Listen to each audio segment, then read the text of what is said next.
کجا تشریف میبرید؟ میرم لب دریا آفتاب بگیرم. خونمه. اسفندیار شکیب؟ وقتی خونمه یعنی من شکیبم. پیاده شو. دست بهم بزن بهش. حکمتون رو ببینم. من وکیلشونم. حکم نشونشون بده. سوار ماشینشون کن. شما هم ماشینتو بکش کنار. ببین یه چند تا سند آماده کن. حوصله شام بیرون رو ندارم. بله. شما آزادی. فقط از کشور خارج نشین. در دسترس باش. چشم. قبلا ولی آدمو بیشتر نگه داشتیم. نه سابقه داری؟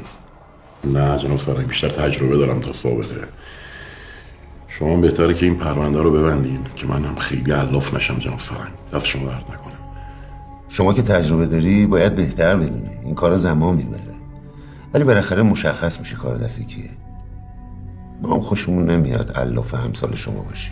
خوبه. به هم میخوریم جناب سرنگ. فقط جناب سرنگ اگه اشکال نداره این بار خیریه رو همینجا تو محل بچه هاتون خیرات کنن، یه فاتحی هم بفرستن. فقط کامیونشو لازم دارم، اگه میشه کامیونشو بهم برگردونید. با اجازه.